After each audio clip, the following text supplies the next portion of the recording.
Viewer discretion is advised.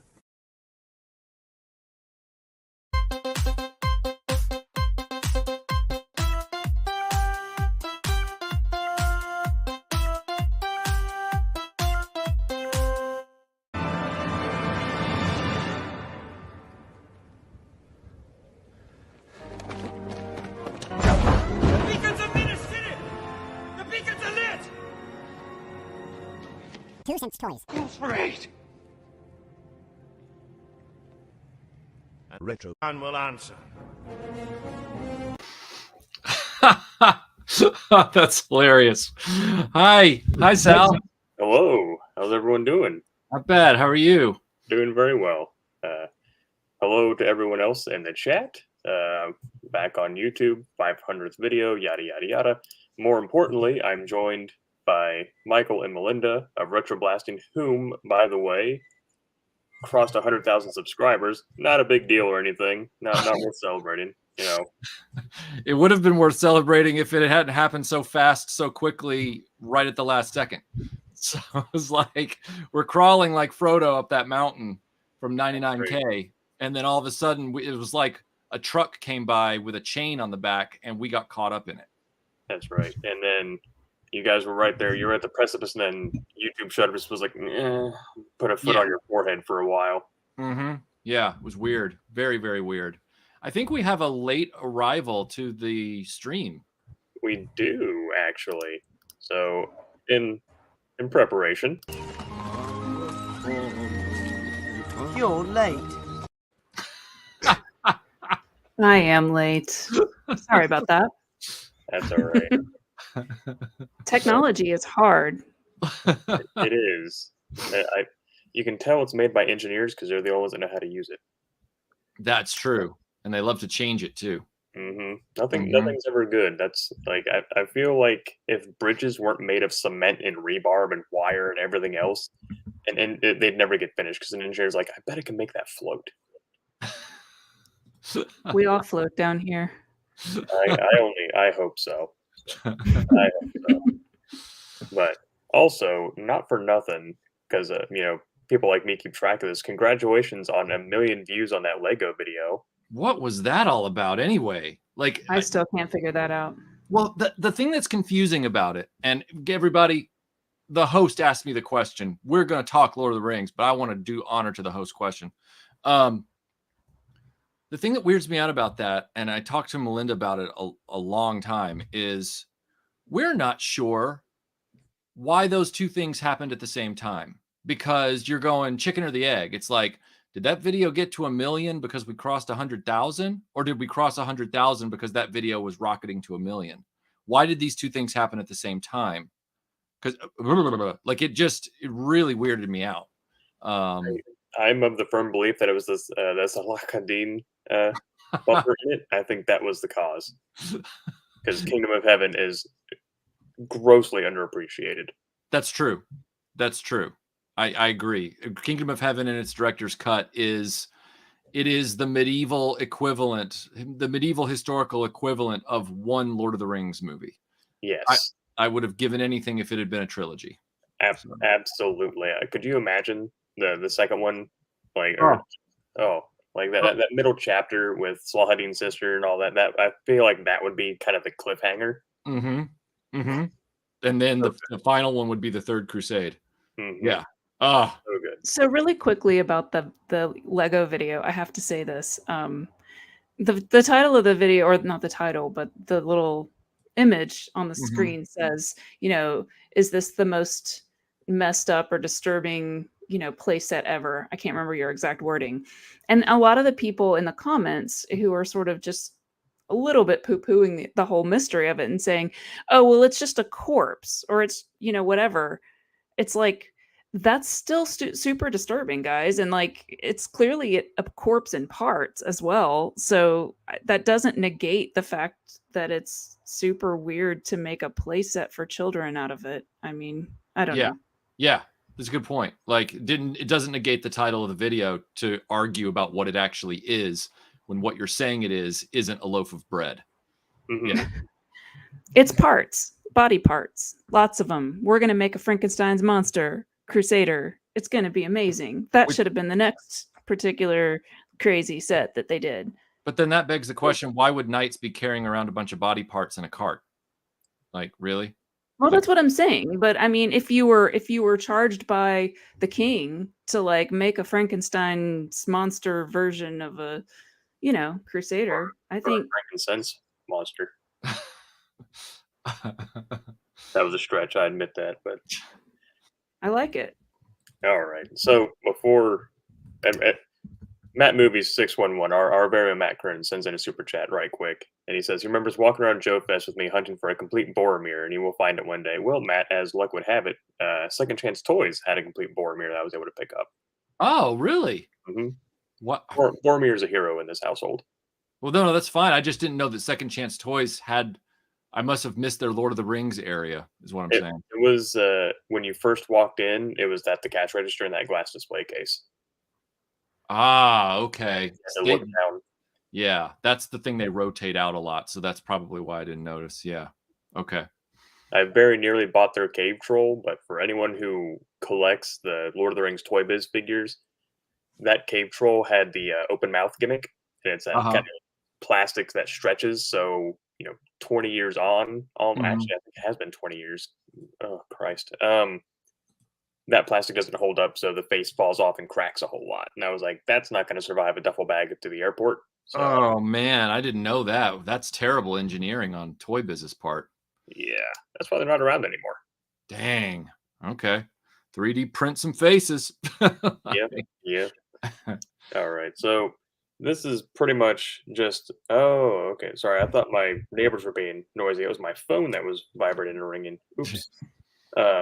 So the part of what we're here is really kind of just a love fest for Lord of the Rings, because I think we could all use a pick me up around these times, and nice to have a stream with no, I shouldn't say no contention, but just one to kind of relax and enjoy. Mm-hmm. So I'd like to go round robin and kind of figure out or hear how we were all introduced to Lord of the Rings. If Melinda would like to start. Sure. So when I was a kid, probably 8 or so, my dad used to read me all sorts of bedtime stories, and he would pick sort of more adult things to read. And when I say adult, I don't mean gross. I mean, like, a lot of times he read from this one particular book of Edgar Allan Poe, but his other thing that he would read was Lord of the Rings or The Hobbit. And so that's where I got introduced initially. And then, of course, I saw the Rankin Bass Hobbit and Lord of the Rings movies, which, some good, some bad about those, but I liked them as a kid. I loved the folksy Rankin Bass music that they used, for sure. And then, of course, I revisited it by reading when I saw the movies were coming out back. I guess it was in the late 90s or early aughts. I can't recall exactly. I read all of the. It must have been in the early aughts. I read all of the books before I went to see the movies, and yeah, and then of course I've read them numerous times since then. Huzzah. Michael. Yeah. The first thing that happened was I was in grade school, and they had this special movie day, and I went to a convent school.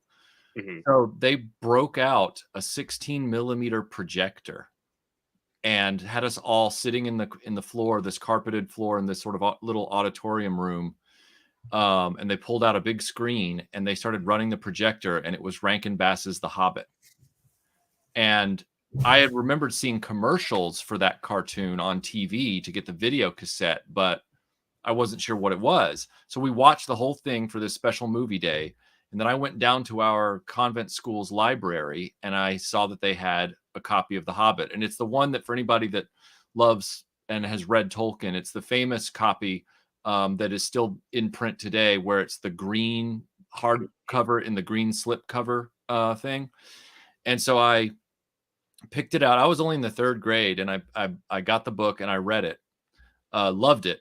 And then I tried to read Lord of the Rings because I heard that was a sequel, and I was in the 3rd grade. So like I could read the words, but I did not know what was going on. I was like, wow, I quickly put it back because it was a very intimidating book.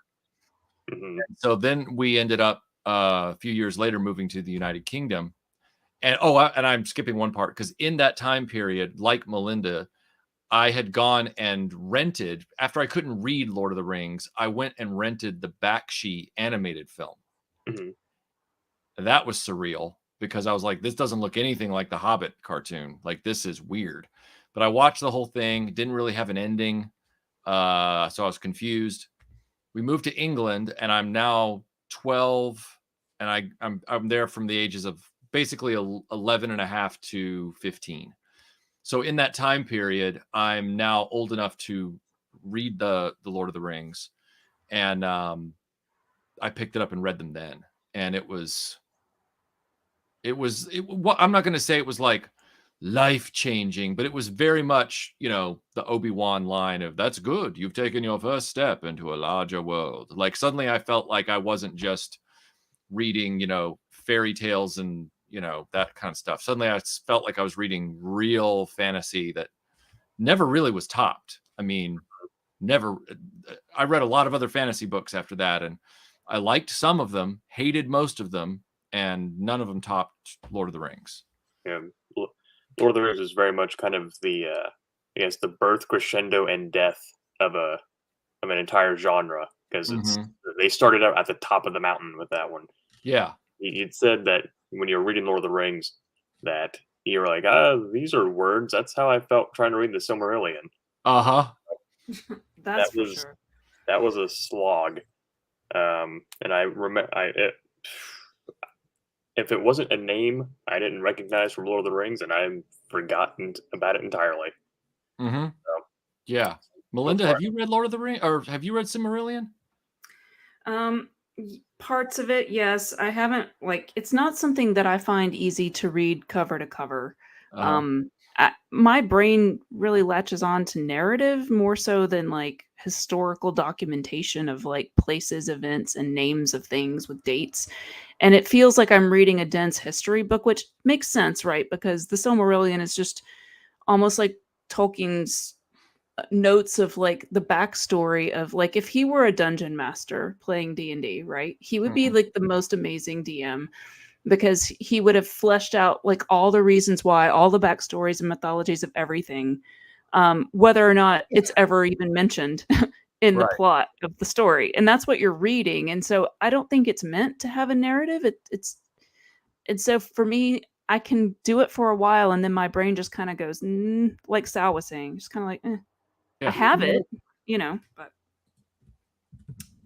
I was hoping the new show would be a great, like, I really wasn't hoping it because I knew it was going to suck, but I thought it might be, kind of interesting to see someone try to make those ideas into a narrative, even though I know obviously the new show is pulling from appendices and footnotes and things from the original stories. They don't have the rights to the Silmarillion itself, but I don't know.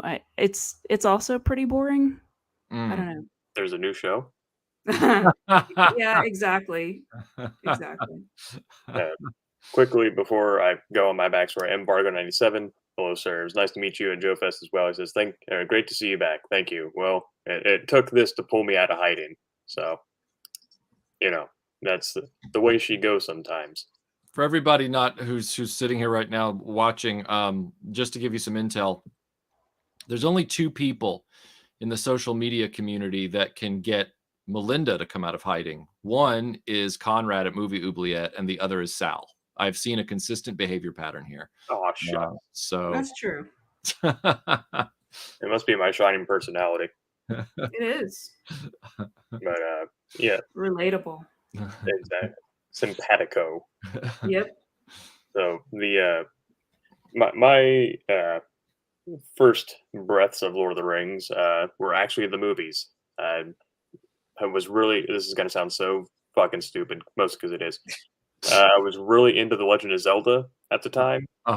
And a friend of mine's sister saw the trailer for Lord of the Rings when she went to the movies, and she thought Legolas was Link.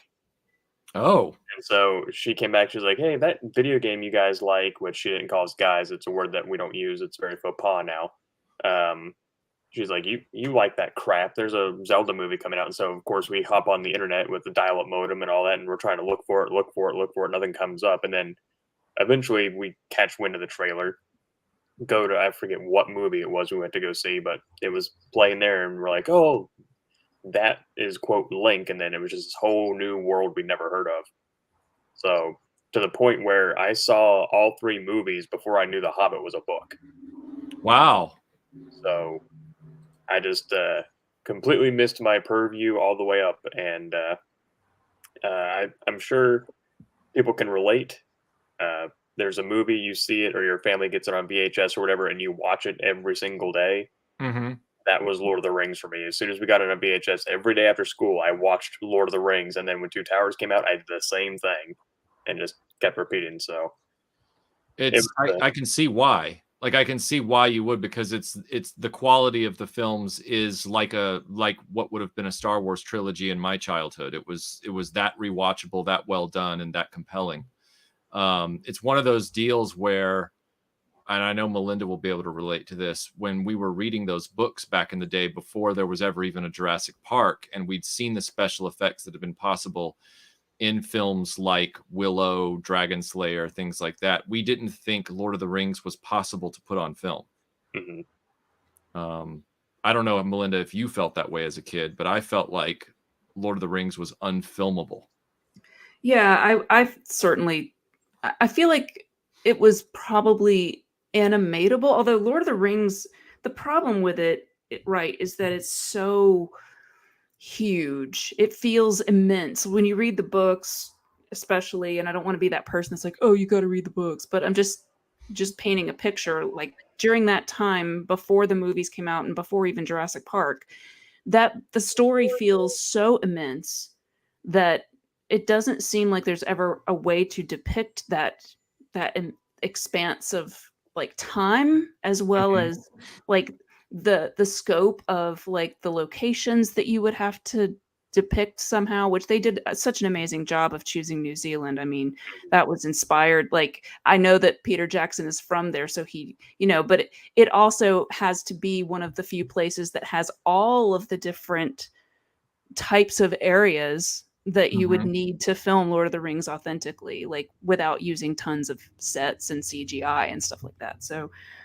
it's just sort of like this amazing thing where all of the pieces really fell together perfectly, I think. Mm-hmm. It took one crazy Kiwi to do it. God bless him. God bless him. Which we can get into how The Hobbit just fell on its face, but I think we can get into that probably a little bit later. I guess there was a lot of studio interference on that one, which I'm sure, Yeah, they wanted to bloat it out into 3 films to get the same amount of money that they felt like they could get out of Lord of the Rings, and it's like you can't do that with a book that's half the size of 1 volume of Lord of the Rings. Mm-hmm. They tried it anyway. Yeah. I've read The Hobbit, since then, but you can knock it out in like one afternoon if you're really reading it. It's only 300 pages, I think. Mm-hmm. Yeah. And it's a very quick read, especially by comparison to Lord of the Rings. And if you have like a decade to kind of milk it, you could probably get through similarly and pretty easily. But if you want to hear about so and so and then how his sword has its own family tree, then by all means. It really is very similar to trying to read the Bible. Mm-hmm.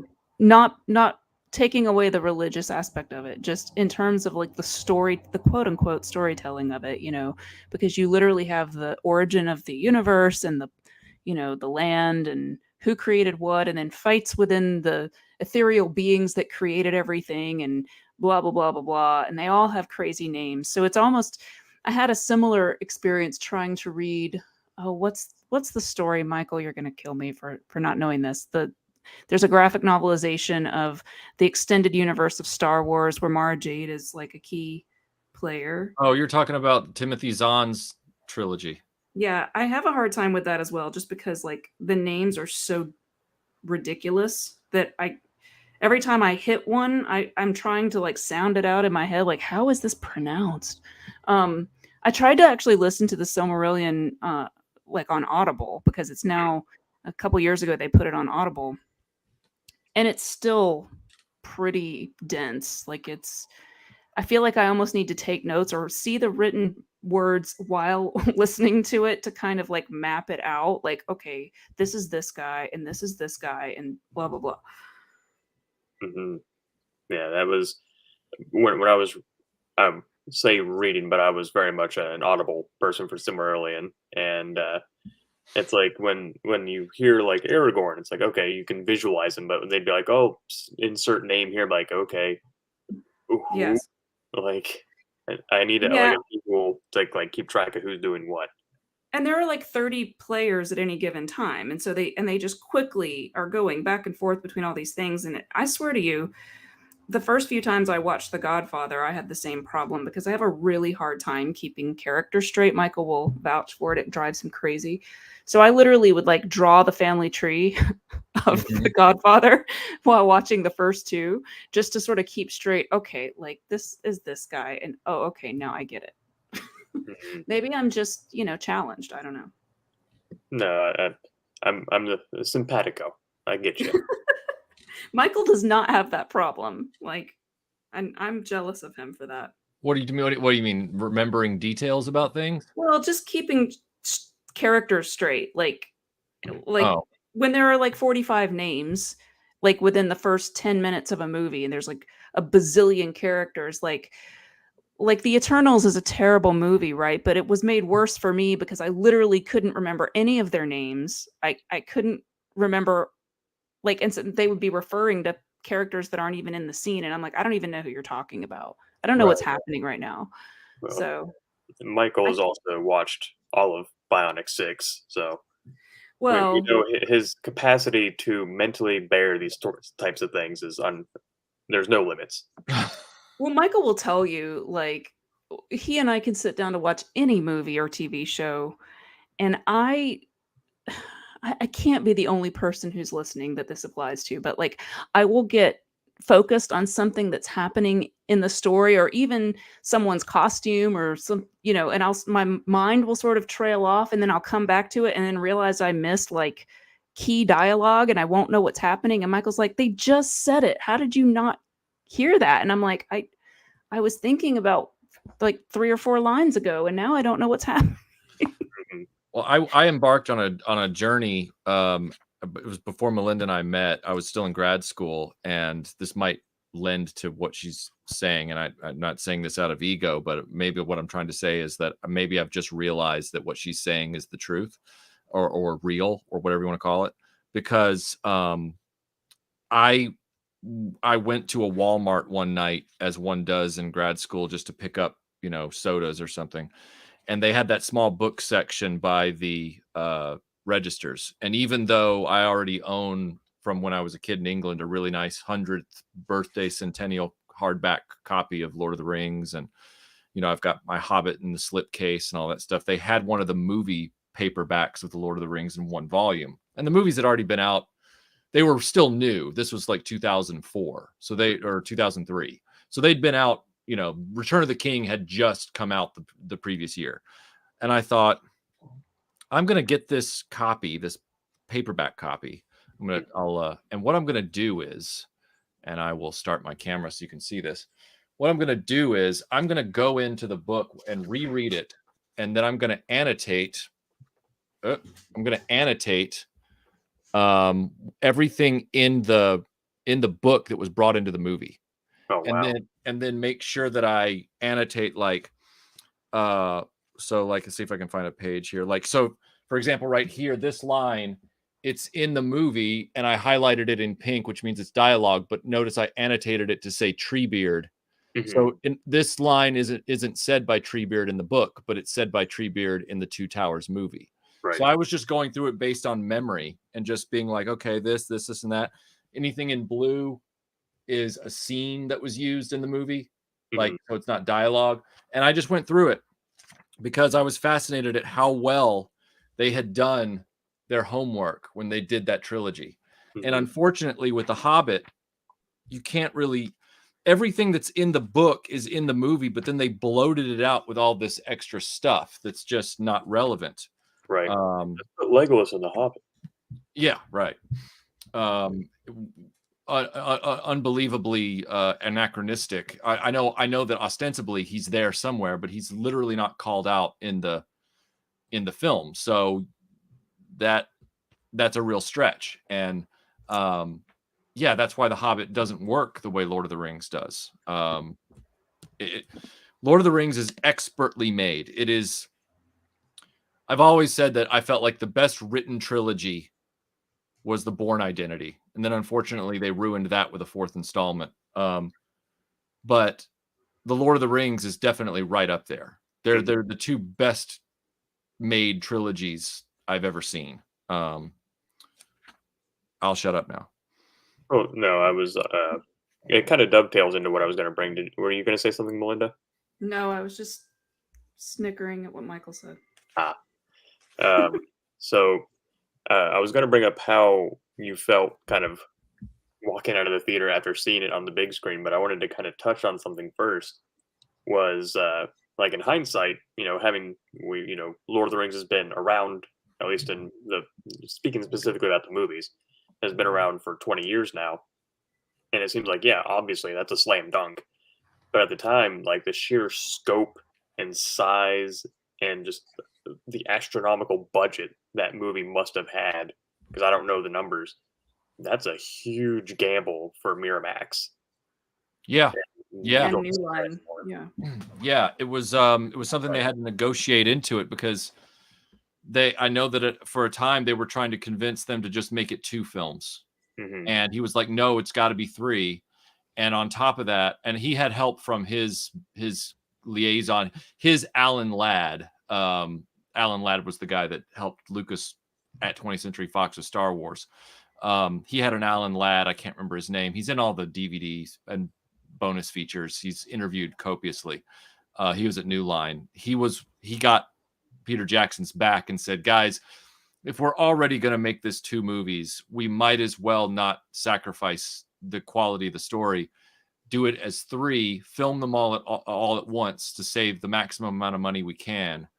And yeah, it's still a roll of the dice. Like, it's still a gamble, but yeah, New Line really put their neck on the line for that one. Yeah. But that's sort of how New Line is, like, historically. And I feel like they were not doing great right before this time period, because like they as everyone knows, they always call it the house that Freddie built. Mm-hmm. And those movies were certainly dead by that point. But I love like this sort of these two, because I love Nightmare on Elm Street and I love Lord of the Rings, and they're both such huge banner New Line Cinemas productions. It just sort of makes me happy in this weird way. Mm-hmm. Yeah, very quickly though, Kieran Ball does have a contender for you, Michael, for the best trilogy. He says Austin Powers. I want everyone to know that I take nothing away from things like the original Star Wars trilogy. And as everybody knows, I have a great love for that. And some people hold it up as nothing can ever be better. But as far as quality of writing consistently across the 3 things and sticking to the plan, which unfortunately Return of the Jedi did not do, as much as that film still is able to cross the finish line, it is compromised compared to the first 2 films in terms of quality. And similarly, Back to the Future, while an excellent trilogy from beginning to end, it was never intended to be one. And so elements that are introduced in part 2 are incongruous with what part 1 established and ended on.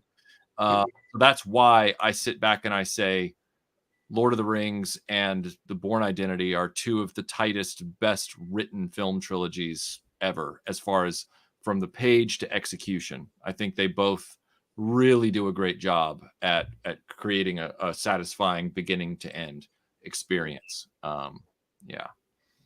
And it has Matt Damon. And it has Matt Damon. Yeah. Matt Damon. I've learned, as the meme says, to never go on vacation with that guy ever, anywhere. Scott Hughes says, "Return of the King," also known as Sal. I'm the pretender king without a throne, so Hail to the king, baby. That's right. I'll take the compliment, but well, no, Sal. I mean, Aragorn had a throne that he wasn't interested in, and he roamed the woodlands and the landscape. He was Strider, like a boss. That's right. So indeed. And that's got to be one of my favorite all-time just tiny little moments in cinema is just Aragorn when he's sitting there and he's like, indeed. Like the way he says it is so hot and so also just badass You and got to just tell everybody amazing. who doesn't know what's going on when he says that, because right now it's just out there. Oh, well, it's when he and Frodo first meet at the Prancing Pony, and Frodo is just turned invisible in front of everyone, much to his own chagrin, and Aragorn sort of grabs him and yanks him into a room, and he's like he's questioning him, and I can't remember every single bit of dialogue. It's been a while since I've seen the movies, but he's like, who are you? And he's like, oh, I'm just this nobody guy. I'm Underhill, blah blah blah. He's like, indeed, like yeah, right. I don't believe you. As he's bouncing around the room, checking blinds and stuffing out candles. Yeah. He's like, are you afraid? Not nearly. Are you frightened? You're not nearly frightened enough. I know what hunts you. There's just he sells those lines, which the dialogue is very difficult. I assume for actors, almost to the point of being Lucas-like, and its denseness. But the actors in the movie, for the most part, really sell it, and that's not easy to do. Like it's really got to be difficult.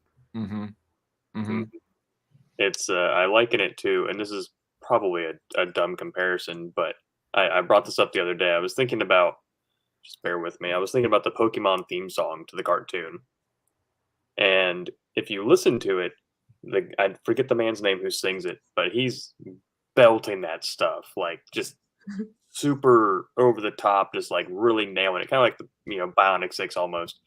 And you got to think like the guy singing that doesn't know what a Pokemon is. Like it was a new thing that hit America, but he's just selling it. And I'm just like, I can't imagine being in that situation. Kind of like when people have a green screen monster to react to that's like a tennis ball, and you have this sheer look of horror on their face. I'm like, that's why they get paid. That's why they're actors, because I'd laugh too much. I'd feel too silly. Sure. Yeah, the way they have to be in the moment, and especially when that's why I've always thought it was a cop out when movie studios did like a movie version of an old TV show and they just made it a satire, because they couldn't take the stuff seriously, even though the show that they're basing it on was serious and played straight. Like whether it's Brady Bunch the movie or Starsky and Hutch or whatever it is, they just make it a spoof. And it's like, that feels like such a layup thing to do. It's like, so when you've got Lord of the Rings and Tolkien or Jackson is like, I'm going to interpret Tolkien straight, much in the same way Richard Donner approached the first Superman, where he's like, this isn't a spoof. Like, we're going to really respect the source material and treat it with the dignity it deserves. The actors involved. Yeah. What's that? Sorry, I thought you were done. Sorry. No, go ahead. Please continue. No, go ahead. No, I was just thinking about how Michael and I recently watched for his preparation to be on Movie Oubliette, The Battle Beyond the Stars.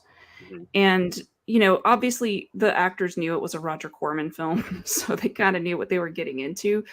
But I just think about sometimes some of these, different films, whether they're low budget or not, an actor can't possibly know while they're still on set or even just when they're first reading a script, how it's going to really look in the finished form, like with the cinematography overlays and the editing and the music and all of those things that add so much.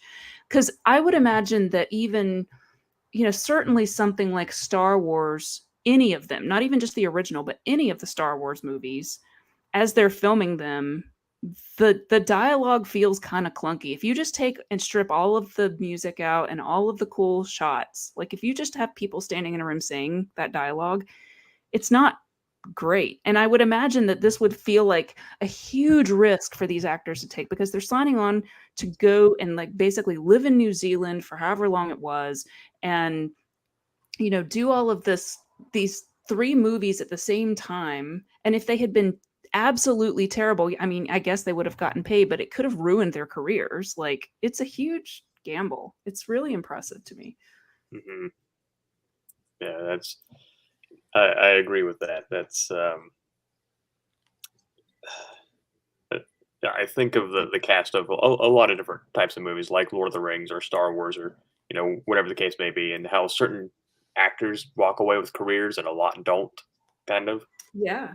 And it seems like Lord of the Rings had a good number of people walk away with careers, comparatively speaking. Yeah, I mean, it's impressive because even if a movie does well, sometimes it doesn't lead to a ton of additional success for actors. So it's a hard business, and I don't know, I guess I just always think about like these movies did really well, but like what if the reaction had been something more like the reaction to Waterworld, where Mm, they're trying to make this huge epic thing and it just sort of lands really flat with the audience, or just not a lot of people cared enough to go see it. Like mhm, that could have happened. mhm, It could have it was definitely on the table as a possibility, but again, it gets back to that lightning in a bottle scenario where they really did go all in on the gamble, which means they pulled out all the stops, but also gave Peter Jackson complete creative freedom. I'm sure there were some tense conversations. I'm sure there were some things where it had to have happened, but it didn't happen to any degree like with Rogue One or anything like that, or any other movie that's gone on in history where everybody comes to blows to such a degree that everything kind of falls apart during production, and then the film we get is compromised. Um, Sure. I do think that Nicholas Meyer, the director of Star Trek II, once said in his commentary track, his first commentary track, which I think is the superior one, he says, creativity thrives on limitations. And mhm, while he's not advocating that, you don't want to take the wrong message away from that studios should totally just handcuff a director with a terrible budget.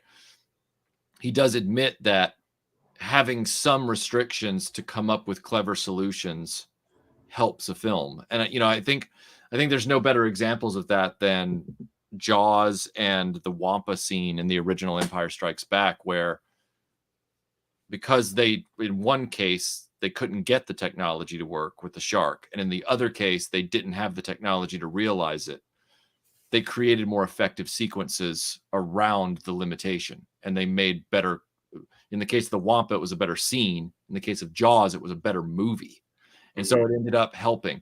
So with Lord of the Rings, while Jackson had a clear runway by and large, a clearer runway than most people ever get, he imposed limitations on himself during that he unfortunately was not allowed to do with The Hobbit because they mandated 3 movies. And so like with Lord of the Rings, for example, he made sure that he did as much stuff practically as he could. So there were forced perspective shots that were expertly measured out so that Elijah Wood and Ian McKellen could physically be in the same place at the same time, but through the lens, it looked like Elijah Wood was tiny and Ian McKellen Right. was really, really big. Now, that took some really clever finessing on the part of the camera operators, the set designers, and the actors, because the actors had to make sure that their eye lines looked like they matched, even though in reality, they weren't looking at each other at all in real time. mhm, So it became this very, very complicated ballet.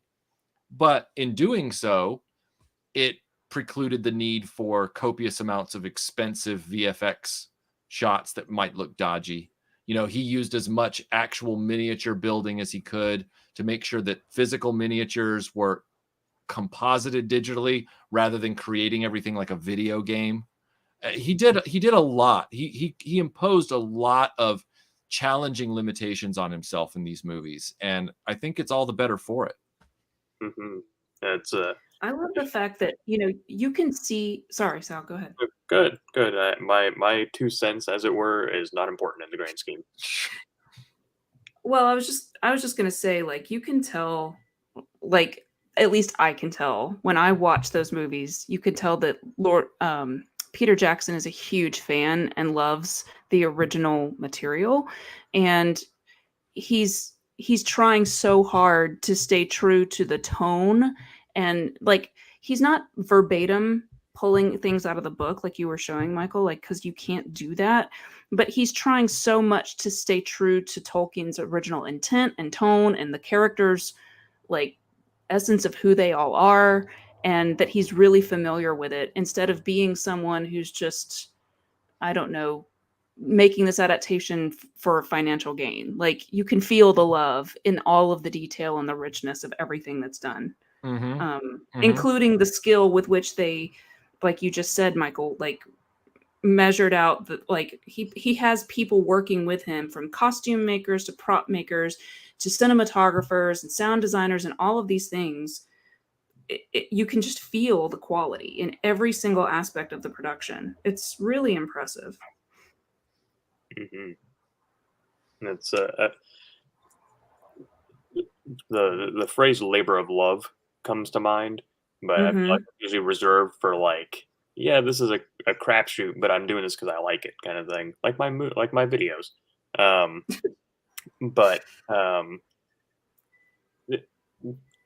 the passion translates even if you haven't watched directors, commentary, things like that, because they have to pretty much conjure up all the armor, for example, and all the symbolism that you see in, like, the architecture around the sets and all that kind of stuff. Like, obviously, like, the Rohirrim are going to have a lot of horse stuff, but the idea of, like, Theoden's sword having the 2 horse crest down there at the pommel, like, things like that, I think really speak to the amount of dedication these people had. And what I was going to mention earlier about the forced perspective that they used a lot, which came out very well. Like, I didn't know until watching, the super deluxe behind the scenes documentary. It's like 8 hours long. It's almost as long as the movies are, or whatever it is, where that table and at Bag End was, like, split and divided. Like, I figured they were just shot with Ian McKellen and then shot again with Elijah Wood and just spliced together. I didn't realize they were, like, right there next to each other, so to speak. Yeah. Same with that. Between the kitchen scene, the horse cart scene, like, that horse cart is so weird looking because of the way they constructed it to be like this split forced perspective vehicle. Like, it was very weird, but yet on screen it's flawless. Right. A lot of people, I'm sure people know now, but what a lot of people don't realize or didn't realize at the time was that John Rhys Davies, who plays Gimli, was the tallest cast member. I think he's like 6'3" or something, and he plays a dwarf. Yeah, and it's just it's crazy. Reading a book. This is just an offhanded little tidbit trivia thing, but reading a book by oh gosh, what was his name? Ron Swanson. I'm spacing on the guy's name. Nick Offerman. Offenheim. Yeah. Nick Offerman actually auditioned for the role of Gimli. Really? Yeah. I can see that. Supposedly he got the role, but he didn't want to be away from his wife for 2 or 3 years, or how long it was going to take to film. So he ended up passing on it. So, well, also, supposedly auditioned for Wolverine at one point, but that would have been interesting. A Nick Offerman Gimli. I feel like he could have done it. I do too. But yeah, that was. I also didn't realize until much later in life that John Rhys Davies was also the voice of Treebeard. Yes. So, yeah. They pulled him in to do that too. And well, when you've got a voice like that, use it at every opportunity. Yeah. The whole thing with Treebeard too is, how do you effectively depict an Ent without hobbling the dignity of your film, because that's not an easy thing to interpret. And I feel like with Treebeard, you can tell they put the maximum amount of work into, because he was going to be the one on screen the most. And the others are fine. Like, they do get a little cartoony in some shots, but Treebeard himself, I think, is the perfect balance. Like, it's like, okay, that's a good question though. When you first saw the movie, both of you, like, were there any things that you were worried about? Because, like, Treebeard was one that I was really worried about going into that film, and, like, how they were going to depict him, because I couldn't fathom it in my own mind. Like, how are they going to do this? Is it going to look really cheesy and, like, ruin the whole series?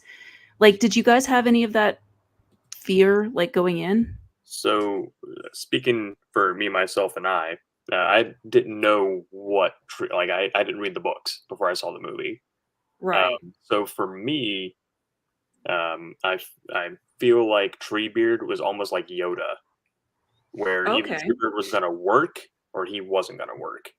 And for me, I like didn't have a pulled out of the movie moment or anything. I was like, oh, talking tree, cool. Like I just took it right on stride and just kept going through the movie, or took it in strider, if you will, and kept going through the movie. Where I feel like who was it? Was it? It might have been Lucas, either, or maybe Kirshner said that, with Yoda, it's like if Yoda doesn't work, it's a death nail. But if he works, then it's gonna fucking work. kind of Right. thing. Yeah. And then he gambled that again on Jar Jar and it didn't work. So Right. it's like, You gotta "Aw." get Jar Jar working, I think that if we can just get him working, it'll be great. Yeah, it's I'm Treebeard paraphrasing. is no, I just think that for myself, Melinda, and others who had seen the Bakshi film and things like that, Treebeard was this concept that was kind of like for anything that wasn't the book, where your imagination could just take Tolkien's writing and put it in your head. Treebeard realized visually was, even in a lot of the people who painted officially for Tolkien covers and stuff and artwork, like the Hildebrands and stuff, Treebeard was always this kind of lost ball in tall weeds. Like nobody ever could quite capture it in a way that everybody could get behind. And then I think Peter Jackson did the best visualization I've ever seen. Do you think it worked? Like, did it work for you, Michael? I think by and large it works for that film.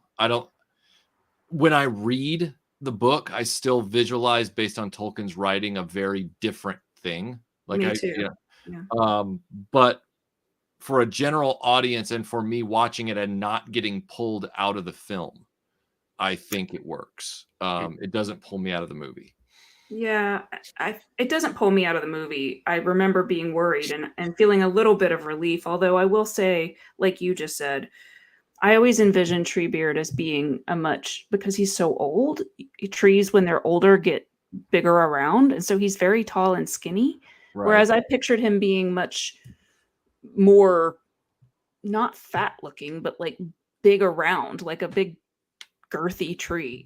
Right. I don't know. He looks a little spindly to me, I guess is what I'm saying. But that's not really me trying to insult it. It's just sort of, I feel the same way in moments about Smeagol or Gollum, particularly. Like it gets really close to me getting pulled out of the movie. I never really am, but like some of the things that people love, like the whole conversation that Gollum has with himself in that very notorious end of The Two Towers, like Right. I just it's right there on the line for me. Like I don't know if you guys feel that way or if I'm just being Either that grumpy. that dialogue between Smeagol and Gollum could either be like, luckily I was at an age where I was able to take it, like, okay, this guy's having a mental break, like this is like character development, when there were adults in the theater laughing. So it's like, Yeah, I mean, I definitely understand the gist of it. I tend to cringe a little bit at a lot of CGI. I think it's very much helped by Andy Serkis just being really, really talented. But it was a ballsy move, you got to admit, for them to put that particularly right at the end the way they did. extremely. And unfortunately, I think the worst, and this is, all things considered, the worst part about Andy Serkis' Gollum portrayal, because it's perfect, is that now everyone and their fucking mom thinks that they can do the voice. Oh yeah. So anytime Lord of the Rings is brought up, someone has to do the impression. You're like, yeah, I got it. Okay, thanks. Like Which is a very similar reaction to how everybody acted after Austin Powers came out. Everybody thought they could do Austin Powers. Yeah. And everybody thinks they can do Yoda as well. Yep. Yeah. It's true. So quickly, Fuller's Figures, thank you, sir, sends in a super chat. He says, Return of the King has the longest epilogue ever, which is true. Says, which is fine, except for spending 3 hours guzzling a giant Coke and needing to pee. Sir, that's when you life hack it and you pop off the lid and you just go. Is it matched by the end game epilogue? Oh, Lord.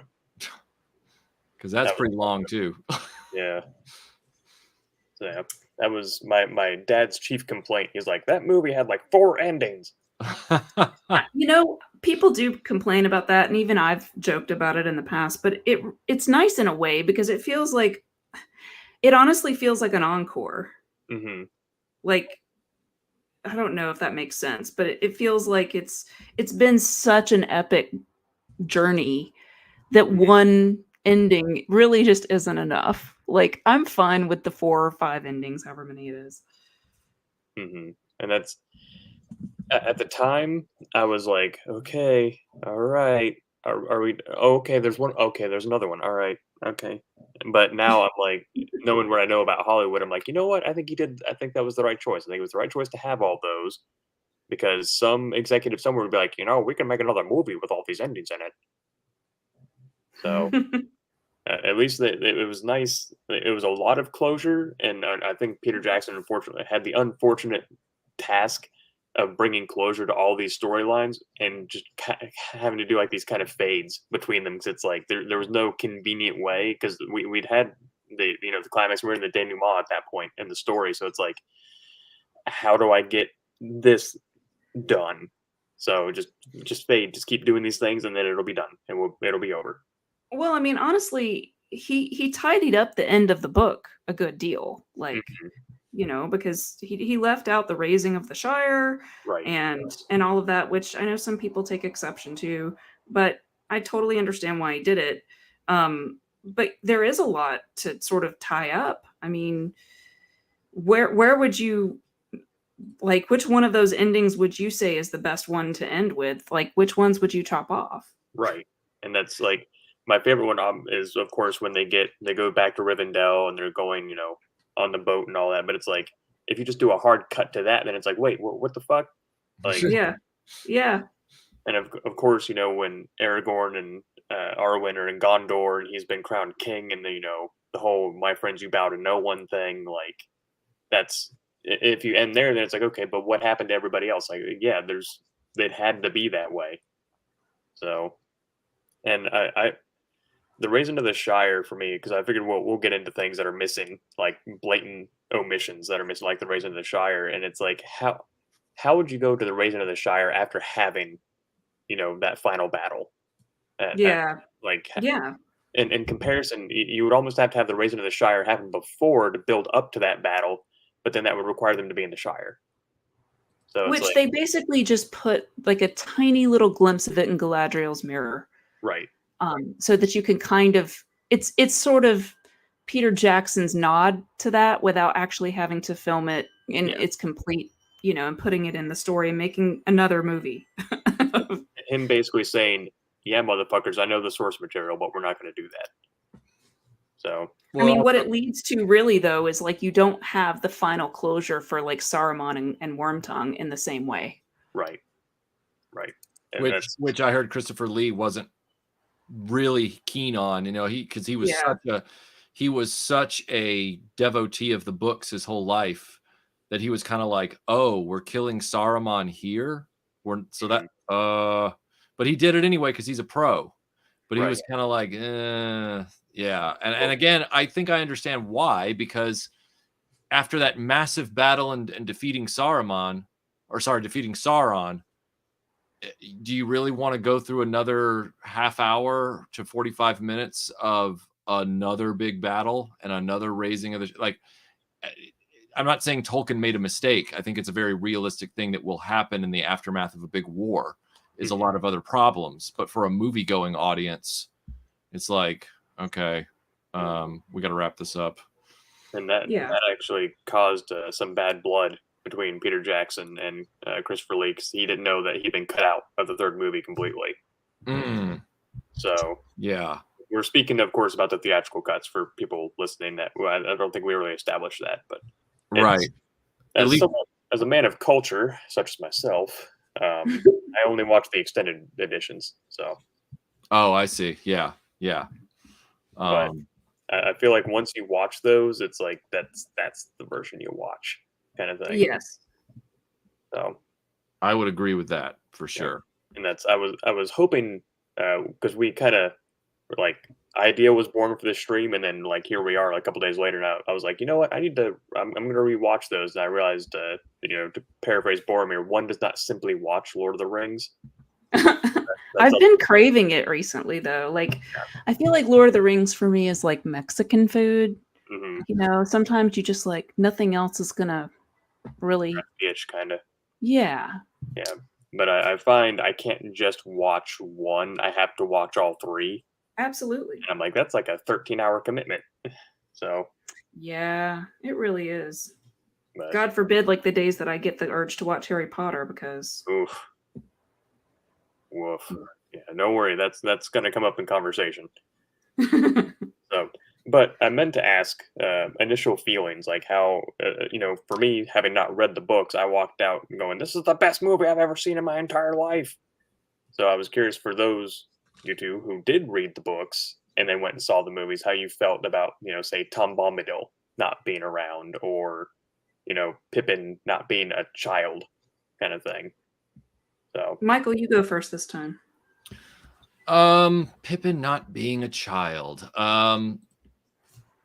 As far as the changes to the books go and everything like that, the Tom Bombadil thing, every single adaptation of Lord of the Rings has had to cut that detour.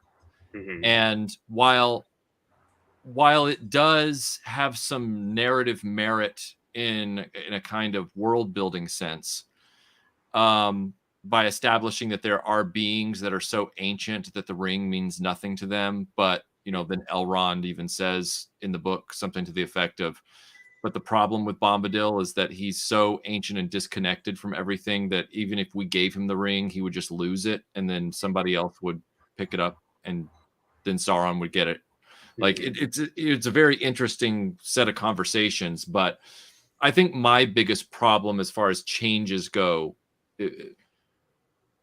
how do I put this? I do think it is one of the best written trilogies, and it is the best written trilogy based on pre-existing material that's ever been put to film. I only have one actual narrative problem change with all of it, and that is making Faramir so weak. Mm-hmm. Because 100%. Yeah, because in the book, Faramir is a man of great psychological fortitude and moral fiber, and he knows that the ring destroyed his brother, but the ring the ring cannot tempt him. Mm-hmm. And I think that would be important to see, that the ring doesn't have a grip on everybody. But maybe they thought that if we show this, then are people going to ask why Faramir didn't go with them to get the ring gone? He would have been a great insurance policy. And it's like, well, who knows? I mean, maybe they felt like they needed to give Faramir an arc. Maybe they felt like they would have had to explain if the ring could suddenly corrupt him later. Maybe they felt like that change would not be good for the book. Like, I'm not saying they even explored it. I'm just spitballing all the different things that they would have had to have asked if they kept Faramir in the movie the same as they did in the book. But personally, I think they should have just played it just like Tolkien did. Mm-hmm. And they felt like they had to go in a different direction. And that's probably my biggest change that is a lament. Yeah. Right. I'm wondering if they kind of just did that to Faramir to make the steward just that much more evil. Mm-hmm. Because this is, again, I'm just the king of stupid comparisons. Just bear with me. Just strap in for this ride. No. So, Pearl Jam put out an album in like 2013, 2014, I think, called like Lightning Bolt or something like that. Mm-hmm. And there's a song called My Father's Son, and it was written by their bass player Jeff Ahmet, and it's basically about like, I don't like my dad, blah blah blah blah blah. And I'm sitting here thinking, I'm like, isn't Jeff Ahmet like almost 50? And we're still mad at our dad. Like, if it was Pearl Jam's early days, like, got it, I'm cool. But it's like same thing with Faramir. I'm like, you're a little old to be still seeking your dad's attention, aren't you? Right. Like, so, but otherwise, I just think that was probably their thing. Like, we need to make sure everyone in the audience knows this guy's 100% evil, kind of thing. So, Melinda, do you have any additional issues with the adaptation? So going back to your original question, Sal, when I saw it in the theater, and I saw all three of these like at their midnight screenings right when they opened because I was so excited about it. I remember the first one in particular, it was around the time they get to Rivendell, I was just in tears. Like I have never had a reaction like that to a film in the theater like that, but I was just absolutely, it took my breath away. It really did. I was stunned and so happy that I was seeing the series that I loved so much on the big screen, and it felt like the actual books felt to me. Like obviously there were changes, and I love Tom Bombadil, but I totally agree with Michael. I don't think that it would have added anything to the film except length. And I'm saying that as someone who loves that section of the book so much that even though I tend to be a completist when I watch or read anything, Michael will tell you I can't pick up a movie in the middle and watch it. It feels weird and incomplete to me. I will read the section of Tom Bombadil because it feels like its own little story.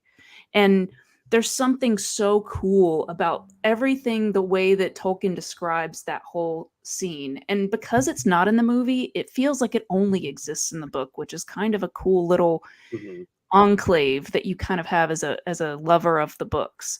right. But I will agree very much with Michael and the whole Faramir thing, because I think I would have liked to have seen him reflected in the films accurately to the books, only because there are those rarefied people who don't hunger for power, because the ring symbolizes the want for power. However you would wield it and whatever your intentions are, they make it very clear that that's what it's sort of getting at, right? And there are people who don't, it's not appealing to them, and even Aragorn to a point has a little bit of that when he, I'm forgetting the name of the place, but when he leaves Frodo, when they part ways, and he puts his hand, Weathertop, and he puts his hand over Frodo's and he says, "I would have followed you, to the very fires of Mount Doom." It's, he's having to work at it a little harder, I think, than Faramir in the books, but they did such a 180 on Faramir. Like, he is a dick in the movies at the beginning. Like, and I do see, I think Michael's right. Like, I think they were trying to give him an arc, but he's not even introduced until so long into the story that I don't think he needs an arc. He's not a main character. He's one of my favorite characters in the book, but it kind of ruins it for me. And every time I get there, I start yelling at the screen. So I don't know. I don't fully understand why. I guess I do. I guess it makes the ring feel more insidious because it affects everyone and it's just so evil. But I think it also gives, not to interrupt you, but I think it also gives the screenwriters and Peter Jackson a way to give Frodo and Sam a challenge to overcome in the latter half of the Two Towers, because otherwise it's really just them continuing to try and walk toward Mordor. And yeah, I mean, I do see that. I just feel like it's kind of heartbreaking, the whole thing that happens with Gollum. It's really hard to watch that. The way Faramir and his men treat Gollum, and it makes it hard for me to then like Faramir later. Yeah. I don't know. It's to me it's just weird, and I don't understand why that one thing is not depicted that way. But there are a lot of other changes all the way through, which we could spend hours just talking about all the differences. So yeah, well, I feel like I'm glad we got the story we did with Faramir, and I promise we'll move past it. But I like Faramir in the book, but I also like what we got in the movie because we got that real emotional, I guess is the way to put it, where he confronts his dad and he's like, "Yes, I wish that you had traded places with your brother now." And then he goes off to fight at the edge of Gondor, and we get the Edge of Night being sung while he does that final charge. Oh, that's an amazing scene. That's amazing. right at the heartstrings. Oh yeah. I'm sorry, Edge of Shadow, not Edge of Night. I don't know why I said that. Or maybe it is Edge of Night. Doesn't matter. You know what I'm talking No, about. it's yeah. Yeah, Edge of Night. Either way. But yeah. So The I little watched acapella song by Pippin. Yeah. incredible. But I watched those movies in theater, and every time they just got better every single time. So the Lord of the Rings are particularly, or as they would say, particularly good for me. Mostly because speaking of people that are mad at their parents, I was a teenager, uh, preteen into teenage, early teenage years, adolescence, if you will, and as most boys do, I was coming to a head with my dad, like fighting a lot for no reason, just I guess teenage hormones and all that kind of stuff, and trying, or as they would say in therapy, trying to be my own man. Um, and so we fought all the time for any reason at all, just constantly at each other's throats. But whenever Lord of the Rings came out, we went and saw those together, just he and I. And for those 2 to 3 hours, we didn't fight, like leading up to the movie, and after we could talk to each other like human beings. So, I mean, I'm fine with my dad now. Obviously, we've gotten much closer over the years, but that was like the thing. Like, if nothing else, we could talk about that. So it was very important to me in hindsight. But one thing I wanted to bring up, speaking of movies that you see with parents and all that, Michael and I had talked about this briefly through Messenger. It's funny how Lord of the Rings, again, I can only speak for my own, worldview. Seemed like it wasn't really on anyone's radar, and then these movies came out and just kind of took the world by storm. Ugh. Conversely, what we had happening concurrently with Lord of the Rings was the prequel trilogy, and how they were the prequels to this universally loved trilogy of movies that was also a kind of a dark horse to bet on, that just kind of came out of nowhere and took a bet. Just kind of at the time universally lauded, like no one liked them. So I thought that was kind of an interesting little thing, that Lord of the Rings, this thing that some people had heard of, and I'm sure probably more. I can only speak again for myself and the people I grew up around, which were not exactly smart, but or refined, I should say. And just that Lord of the Rings shows up and everyone loves it, while the prequel trilogy is out and people are just like, "Yeah, this sucks. Let's go watch Lord of the Rings." I think it had a lot. I think it had a lot of parallels with how the Marvel Cinematic Universe, thought that its emotional center was going to be around Robert Downey Jr.'s Iron Man, as far as like how everything unfurled. They did not anticipate, while they had a plan, they did not anticipate how Captain America's character was going to really take center stage in the hearts and minds of the MCU fans. And so that the story subtly shifted at certain points along the way. Similarly, I feel like Lord of the Rings is the Captain America in that dynamic, where everybody was banking on the Star Wars trilogy or the Star Wars saga coming back, and also the then popularity of Harry Potter was far more in the public eye than Lord of the Rings at that point. But when people saw Lord of the Rings, it was like, well, everything else really just pales in comparison. Lord of the Rings became the event movie every Christmas, whereas people still liked Harry Potter and went to see it, and they did well, but it wasn't talked about the way Lord of the Rings was. Like, and the prequels certainly were. They became a non-starter at that point. Mm-hmm. Yeah, it I was. think Lord of the Rings has this cachet behind it, and part of it is because of what we sort of talked about earlier, which is Tolkien's immense world building, that you can feel the ripples of all the way through the films as well, because it's so solid. It's not like, you take something like Star Wars, right? Mm-hmm. And the original trilogy, and certainly the first two films, are pretty rock solid in terms of world building and things like that. But once you get to the prequels, like them or not, I'm not even trying to tear them down right now. I'm just saying some things kind of start falling apart and cracks start forming in the foundation. And the same is true, honestly, of Harry Potter. If you really scratch the surface of the world building and the plot and all of these things, there's some stuff that's kind of plot holy and doesn't really make a lot of sense if you think about it at all. Whereas Lord of the Rings, you know, I know people will make these arguments about, oh, well, what about the eagles? Why couldn't the eagles just come in and fly the ring? Blah, blah, blah, blah, blah. I'm glad you brought that up. But I mean, and people have a lot of these types of questions. But that's my whole thing about that is you're assuming that the ring wouldn't impact the eagle because it's an animal, and that's just because you're putting your own biases about animals onto the eagles. But the eagles are sort of we anthropomorphize them in the story a good bit, and so they have a king, therefore you know, they very likely could have been affected as well. So I don't know, I just think, you know, even when you're taking things with a grain of salt and you're suspending your disbelief, things like Harry Potter, like, just ask Michael, you can tear that thing apart very easily all the way back to the very first movie.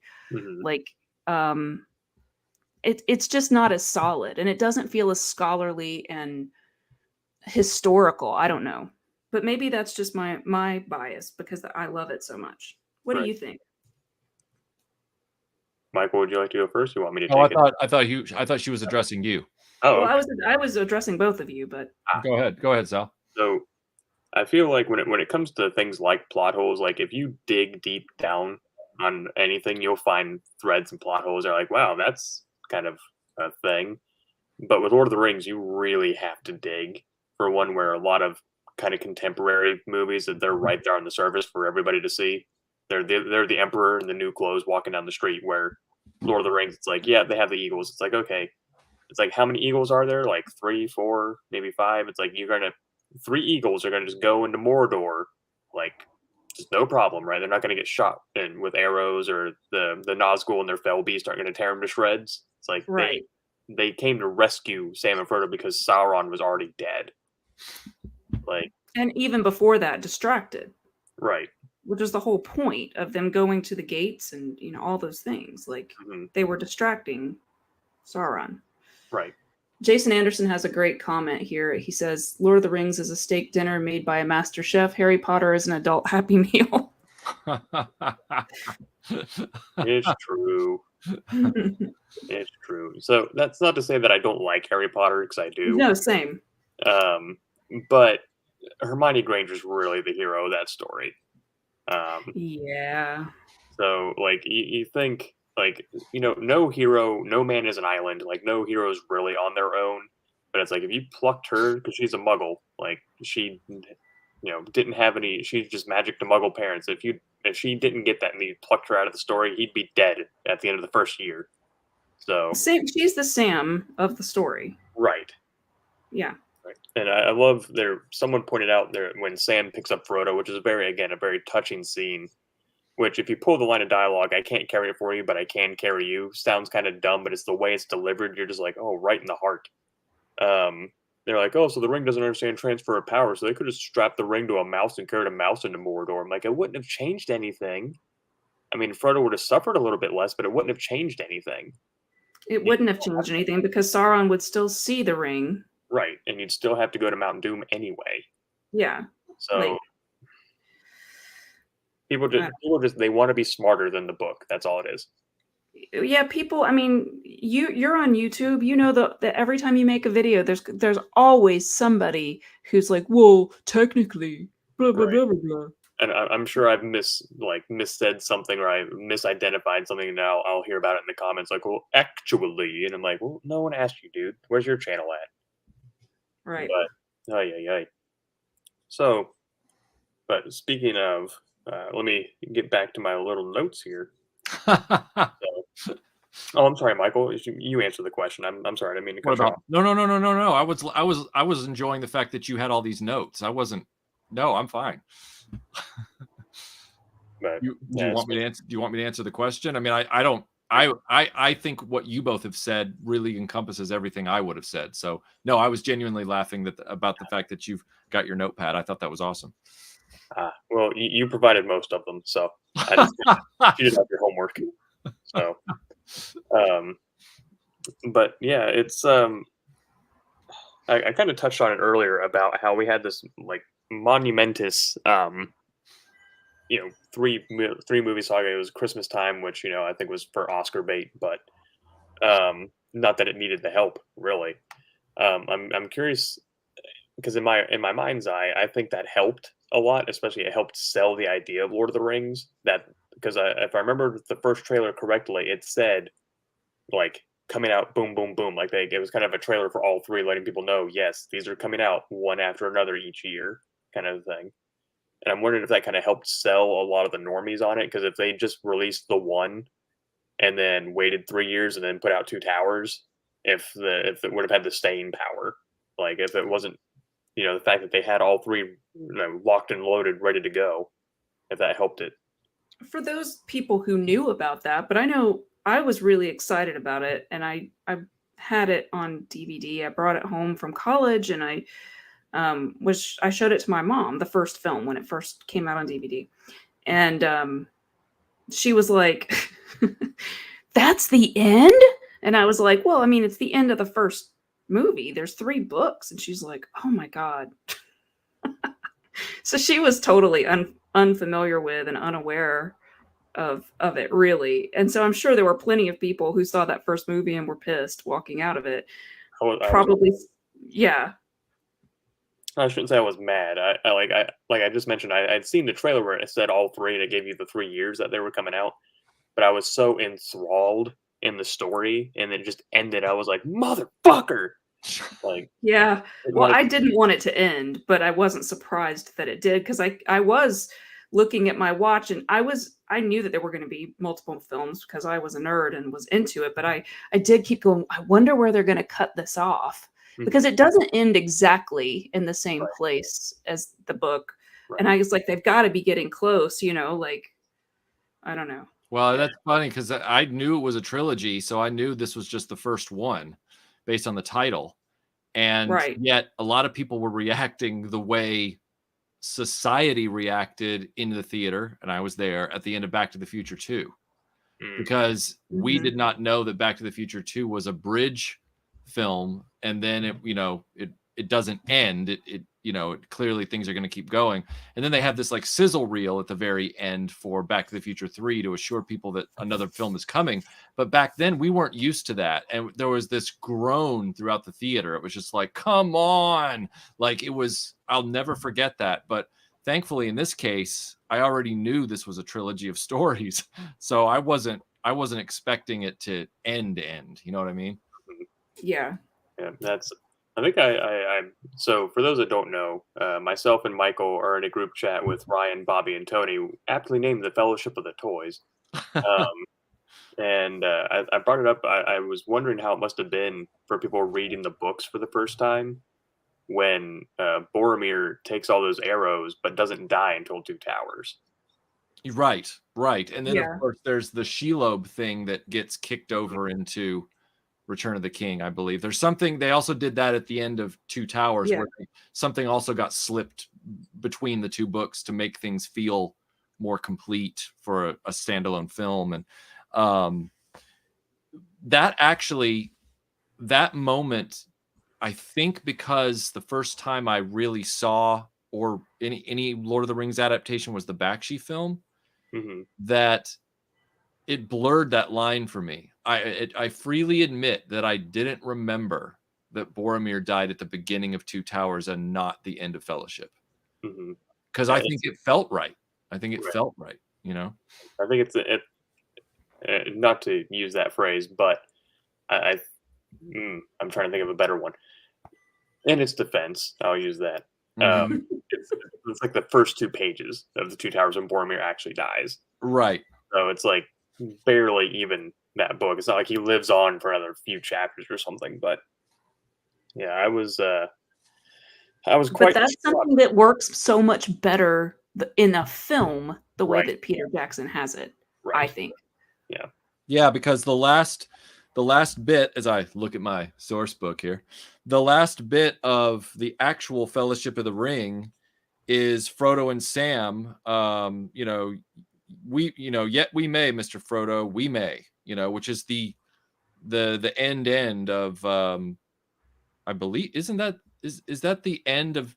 The end is where Frodo and Sam are standing on the yeah. top of the mountain, and we may, and then they have this little bit where they describe them going to the frowning cliffs of Tol Brandir, and then the Two Towers begins, and then at the beginning of the Two Towers it says departure of Boromir. Aragorn sped on up the hill, for the horn, the horn of Boromir, he cried, which Legolas actually says in the movie, but in the book it's Aragorn. So it does feel more appropriate to have it be part of the ending of Fellowship of the Ring. Yeah. Which makes me because wonder. it's such an ending. It's an ending, and then everyone goes off on their new quests. So it's when you start the Two Towers, everyone is on a new quest. Certainly, Aragorn and Legolas and Gimli are. Well, for sure. Sorry, I was just realizing here. Also, Aragorn in the movie, when he says, "Go, Frodo, go," and he turns around and faces off against all those orcs by himself, which made him one of my ultimate heroes forever. Such a badass. Oh my god. In the book, just to read this, page 396 for anyone interested. He says, it says, Aragorn sprang swiftly away and went in pursuit of Sam. Just as he reached the little lawn amongst the rowans, he overtook him toiling uphill, panting and calling, Frodo. Come with me, Sam, Aragorn said. None of us should be alone. There is mischief about. I feel it. I am going to the top, to the seat of Amon Hen, to see what may be seen. He has some more dialogue here.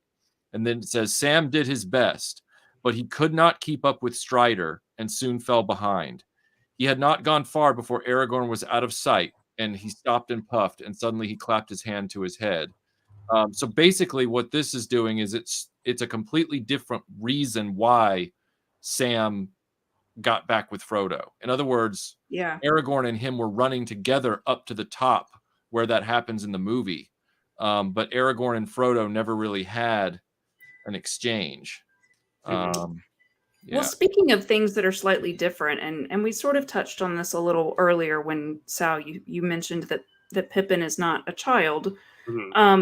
And I guess that would mean a child from a Hobbit's perspective, because I think he's not technically like what we would think of as a child, but he's by their metric, it's like I think they're a child until they're in their like 30s or something. Right, exactly. So he's almost like a teenager sort of character, and he's goofy, but I feel like he is way more annoying and childlike as the way children are often depicted in films, in the films. Like in the book, he's just another hobbit, and he's got his own personality. Obviously, he takes the Palantir, so that some of the things that he does in the movies are things that happen in the books, because he's overly curious, but he's not a complete buffoon. So things like when they're at the gate to enter Moria, and he's throwing rocks at the water, that I don't believe that's in the book, or at least not that way. And like when they end up in the room where right before the cave troll comes in and attacks them, and he makes that huge loud noise because he's trying to steal this ring or whatever it was from the corpse. I get why the movies need a little bit of comedy to sort of break up the tension a bit, so I don't really have a problem with it, but I'm just simply noting that he is characterized much more oafish in the films than he is, as is Gimli, I would say, with all of his belching and things like that. The way he's depicted, I kind of grimace at it every time I see it. I'm like, Gimli is not that crass. I'm sorry. Yeah. The not the beard and no one tosses a dwarf thing. Yeah, it's just a little much to me. It's not terrible. It doesn't make me dislike the films, but it's certainly put in there to sort of make the audience laugh and relieve the tension, I think. Yeah, they build in a lot of jokes into the adaptation from pre-existing stuff. They put spins on it, like Melinda just said. Like for right here, as a perfect example, in the movie, or I'll describe the book first. It's when Sam, jumps in the water to swim to Frodo's boat right at the end of Fellowship, and he says, "It would be the death of you to come with me, Sam," said Frodo, "and I could not have borne it." And then Sam says, "Not as certain as being left behind." And then Frodo says, "But I am going to Mordor." And then Sam says, "I know that well enough, Mr. Frodo. Of course you are, and I'm coming with you." In the movie, they spin that into a joke where he says, "I'm going to Mordor alone." And he says, "I know, and I'm coming with you." And then the audience laughs and the tension is broken. It laughs, but also like that always makes me tear up when he says that. Yeah. And I think Peter Jackson was trying to convey what is meant to be conveyed in that scene in the book, which is kind of what I mean. Like it's an adaptation, of course, but it's masterful because it achieves the same thing in a completely different medium. So by putting it that way, it makes you laugh, but it pulls at your heartstrings, and it shows Sam as this character who will do anything for his friend. And that's, oh, Sam. And including almost drown. So. Yeah. Right. And poor God, his name just went out of my head. Patty Duke's son, Sam. What's his name? Sean Astin. Yeah, Sean Astin. Thank you. Couldn't think of it to save my life. He really injured his foot in that scene, and he's still just amazing in it. Like he's still just Just like when Aragorn breaks his toe kicking the helmet. Yeah. And that's on camera. Yeah. I absolutely adore all of the behind the scenes stuff with all of them. Like it makes me smile so much to watch all of them like doing all of their crazy headbutts and all of their weird inside jokes that they all have with each other. It's just the best. They became a real fellowship. They did. Yeah. Yep. And also, quick segue, Meriadoc Brandybuck is probably one of the coolest names I've heard in fiction for a long time. So, right? I'm like, so your name's Meriadoc, but you purposely go by Mary and not Doc. Real G move. It's like that guy that I knew in middle school who was from Holland or something, and he was like, "My name is Garrett, but I prefer to be called Gurchin." And I'm like, "That's a choice. Okay, sure. That's your pickle friend." All right. So, speaking, there was something I wanted to touch on with Tom Bombadil, which I think has been brought up before on a RetroBlasting stream, but still makes me chuckle, is that by omission, by getting rid of Tom Bombadil, they tasked Aragorn with carrying 4 child-sized swords.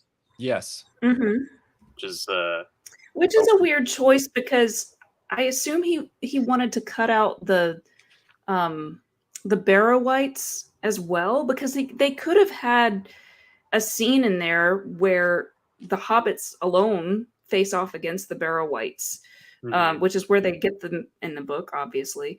But I think it's just it was edited for length. Well, also it's weird though.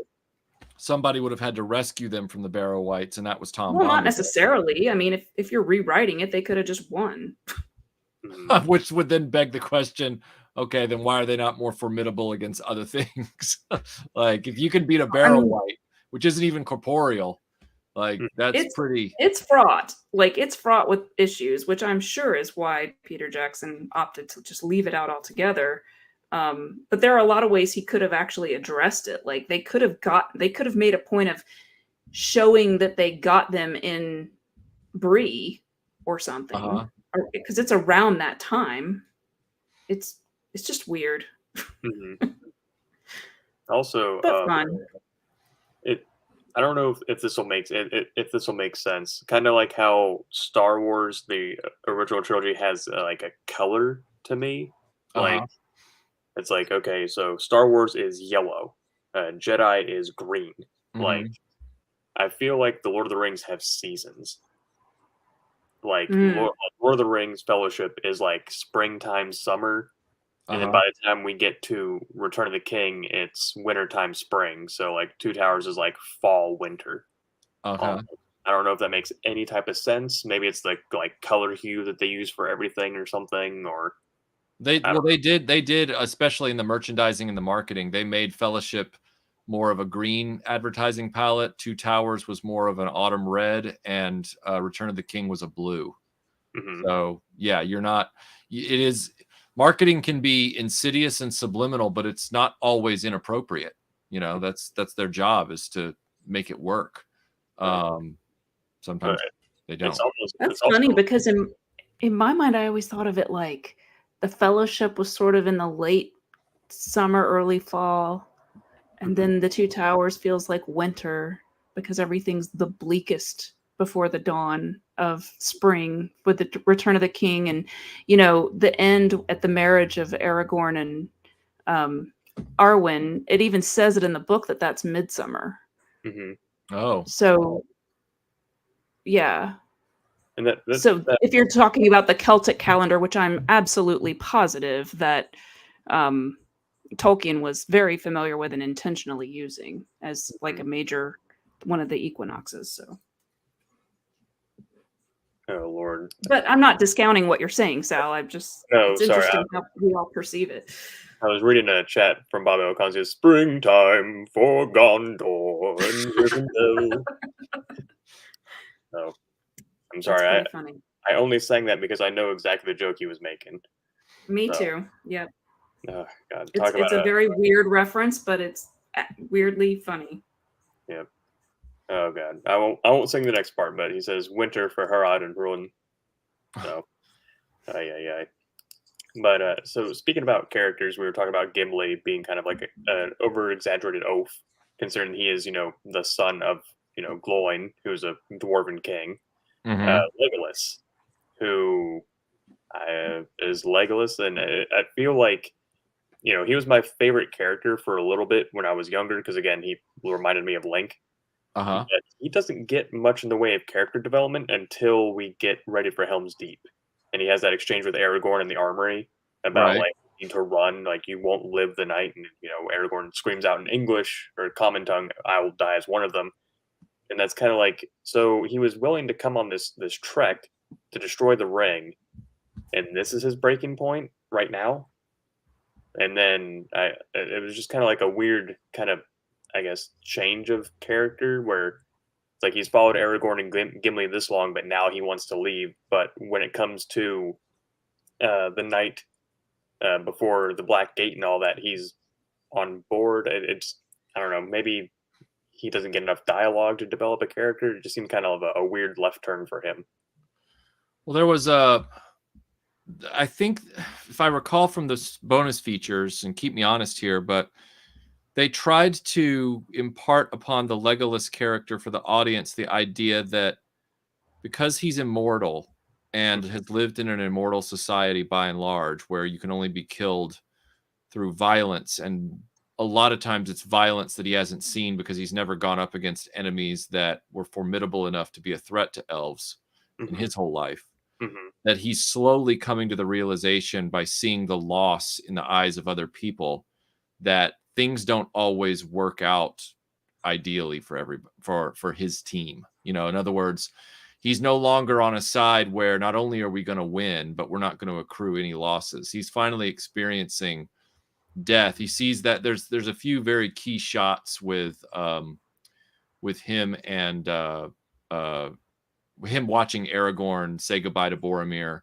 And then especially when they think Aragorn's been killed by being dragged off the cliff, Theoden has to literally shake Legolas out of this kind of like shock where he's like, come on, we can't focus on this. Because Legolas literally can't conceive that Aragorn is dead. Like, it's like, that's not the way this works. Aragorn feels like his tether to a lot of what's happening because he's such a detached, elves to me always seem like they don't change very much because they're immortal. They're just sort of like these, beings that stand apart from everything. But he's very much tied into all of this, but it always feels like it's through Aragorn. Even though I know he's really close with Gimli, I feel like he sees Gimli as an equal, but for some reason he has this weird reverence for Aragorn. And so you see that on his face when, in that scene you're talking about, when they think Aragorn has been killed, it's almost like he doesn't want anything bad to befall, because literally the fate of everything in certain ways is tied up in both Aragorn like becoming the leader and the king again of Gondor, and Frodo destroying the ring. Like those are two sort of threads that are both running at the same time. Yeah. And in the original book for the Two Towers, there is no exchange from Aragorn and Legolas where Legolas wants to get out of there, at Helm's Deep. It's, as a matter of fact, it's Gamling that has all the dialogue. He says, "Maybe we have 1,000 fit to fight on foot," said Gamling, an old man, the leader of those that watch the dike. "But most of them have seen too many winters, as I have, or too few, as my son's son here," which was split. That dialogue was split between Gimli and Legolas in the scene where Legolas then gets up in Aragorn's grill. But there's nothing about that here in the book, which, so again, it's some artistic license to try and convey to the audience the stakes. It's like, well, when the immortal guy wants to run for it, the audience will know that they are in a bad way. Like, right. I guess it makes sense. Yeah. Instead of like, oh, it's the movie, the good guys don't die kind of thing. Right. And of course, back already. Yeah, and the elves never show up like they do in the movie. That's another really huge change. Yeah, and it was going to include Arwen, and then they were like, maybe we shouldn't do that.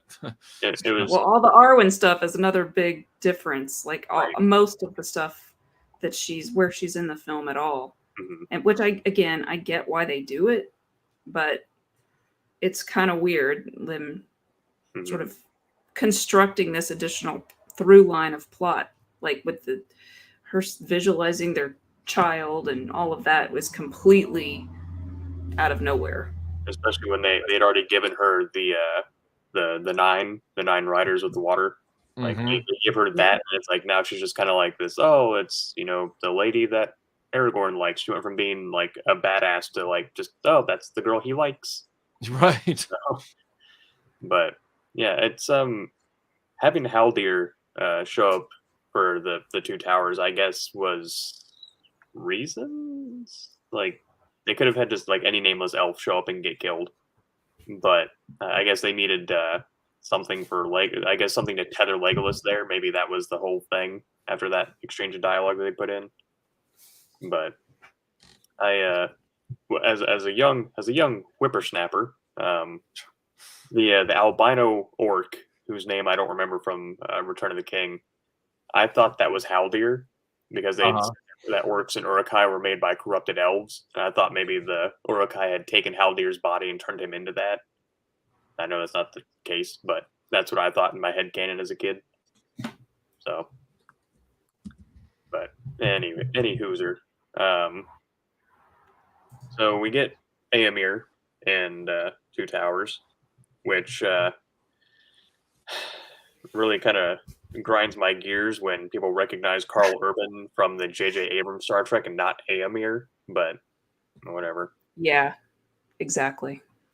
So, only the most badass horse master that we've ever had, so what do I know? He's very handsome in person, I will say that. Saw him at Dragon Con, like, he just happened to be walking by, I'm like, oh my god. Right. Yeah, not a whole lot's done to him face-wise for movies. So, but kind of our final thing, so we're getting a little, I shouldn't say long in the tooth on this stream, but we are going on. Yes, Jason Anderson says Judge Dredd, which his Dredd movie is fantastic. If no one's ever seen it, it's spectacular. So good. If you would like to hear my thoughts on that, go to Endless Bullets podcast, where Matt and I did an episode on Judge Dredd. Nice. And so kind of our final thing here is and I guess it's kind of a big question, so we'll probably get some minutes out of it. Are lessons that Hollywood has learned from Lord of the Rings and things that they really should have taken from it. So the lesson that we thought they learned that they ended up exhibiting they didn't learn is sticking by and large to the source material and not and having faith in it. Whereas unfortunately, by the time they went and did The Hobbit, they were like, we don't have faith in this to be a stellar single film. We want more cash. Bloat it. And it was like, oh, what a mistake. Mm-hmm. Yeah, that was. I guess that's the perfect one. Just watching how they had so much faith in him to do the Lord of the Rings trilogy again. That I keep saying that the dark horse that no one saw coming, kind of Mhm. thing. So when the Hobbit came around, you think they'd be like, "Let this man work," but they were Right. like, "No, we want this, want that. Make it 3 films. Add this, add that. Take this away," which really sucks. Really sucks. Because and I cannot remember his name. It's driving me nuts. The guy who played Bilbo did a fantastic job as Oh, Bilbo, yeah, yeah. Uh-huh. and especially Ben Cucumber Bendabatch was Benedict Cumberbatch. yeah, was outstanding as Smaug. Hmm. Like just nailed it. But then they had like Bowman kind of not so good, and then like all of a sudden like the treasure became like a ring for the dwarves and stuff. It was just weird, kind of make it as much like Lord of the Rings as possible, kind of thing. So yeah, Martin Freeman was his name. Thank you, Jason Anderson. Hmm. So, but last thing, Drew G sends in a super chat. He says, "Just because you guys are an awesome fellowship, thank you, sir." Ah, it's very nice. Yeah. So, just to kind of bring us out, so Michael and Melinda, of course, thank you for coming. You can find them at RetroBlasting everywhere. It's the same everywhere. A lot of stuff's linked in the chat, like Patreon, Redbubble, all that kind of stuff. Buy yourself a T-shirt. I have like 5 of them. But I wanted to take a moment to thank you all for everything that you've done for our side of the YouTube Toy Sphere. I've told Michael before in private that he set the table at which we all sup. If it weren't for Michael laying down all this groundwork and just raising the earth to make it so we could walk, none of this would be happening. Pretty much all the channels that everyone in the chat likes to watch, Michael either directly inspired or gave us a voice or gave us a leg up or something, all while maintaining integrity, keeping his head above board. Like you did everything. And you did it the right way. You never sold out. You never like tried to do the "Hey, what's up, guys" kind of stuff. You stayed true to yourself through this whole time, and you carried your own ring to Mount Doom. And I think this says it best. My friends.